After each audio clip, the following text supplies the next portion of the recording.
Bienvenue dans cette troisième partie qui concerne le scroll infini. On continue. Donc dans la partie précédente, on avait vérifié que si l'utilisateur scrolle vers le bas de la page, la variable load, on va l'incrémenter de plus 1. Donc si elle est égale à 0, elle va être égale à 1. Si elle est égale à 1, elle va être égale à 2, etc. Donc ici, on va exécuter notre requête Ajax, donc $.post. J'ai vu dans les commentaires qu'on me disait que le $.post et le $.get c'était pas de l'Ajax. Eh ben si. Donc si on jette un petit coup d'œil à l'API de jQuery, la documentation en ligne, donc ils nous disent que le $.ajax, c'est-à-dire la syntaxe classique, est strictement identique au $.post. Donc this is a shorthand Ajax function which is equivalent to. Donc c'est son équivalent, c'est exactement la même chose. Donc parenthèse fermée, on vire ça. Et ici, on va sélectionner le fichier PHP qui va traiter les informations. On va l'appeler ajax.php. Il n'existe pas encore, on va le créer. La variable qu'on veut lui envoyer, c'est la variable load, celle-là, pour l'informer combien de fois on a chargé d'éléments. Ok? Et function data et on ferme. Donc les informations que l'Ajax.php va renvoyer, on veut les afficher dans la classe image, donc .append data, comme ceci. On va créer l'Ajax.php. Si ici je commence à saisir n'importe quoi, j'actualise ma page, je commence à scroller, j'ai le n'importe quoi qui s'affiche à chaque fois que je touche le bas.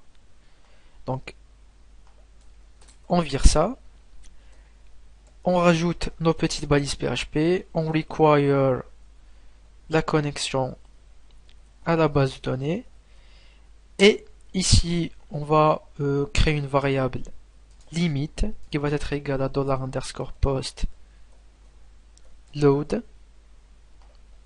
celle-là. On va la sécuriser avec MySQL Read Escape String ou strip tags et HTML entities. Et cette variable, on va la multiplier par 2. Donc pourquoi 2? Parce qu'on a déjà affiché deux éléments. Ok? Donc si on avait affiché 3 éléments, on va multiplier par 3, etc. Donc cette variable, je l'ai appelée limite. Pourquoi?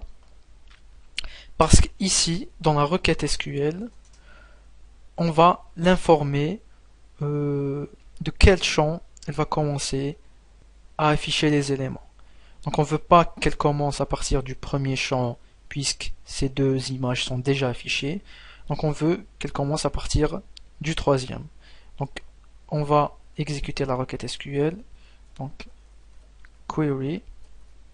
On va select tous les éléments formatables image, order by l'idée de l'image avec un ordre ascendant, et la limite, comme je vous disais, le nombre de champs qu'on veut sélectionner c'est toujours 2, virgule, et ici on va exécuter notre variable limite, donc concaténation,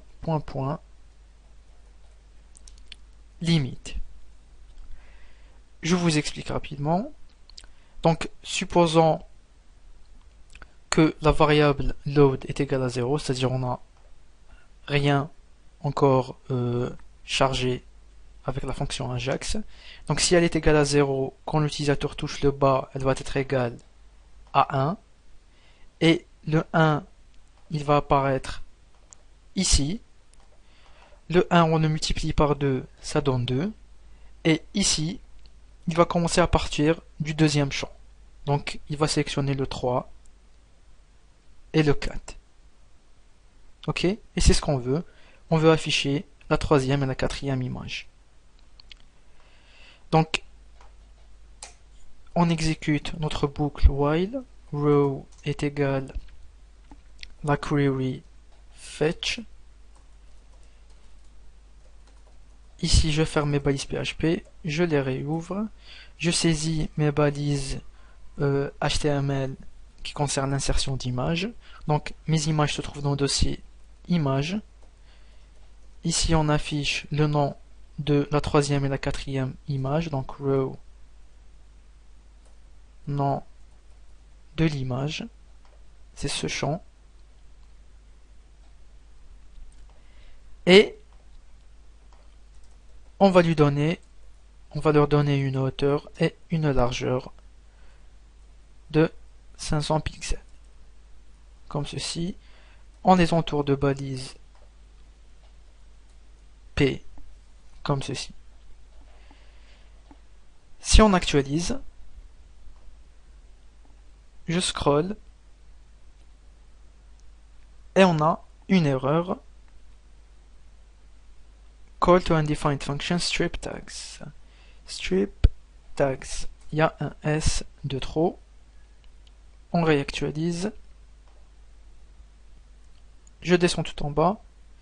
J'ai ma troisième image et ma quatrième qui apparaissent. Je rescroll. J'ai la cinquième et la sixième. Je rescroll. Et j'ai la dernière qui apparaît. Parfait. Donc dans la quatrième partie, on va rajouter le petit loader qui va apparaître et disparaître quand l'Ajax s'exécute. Donc je vous remercie, on se donne rendez-vous dans la quatrième partie.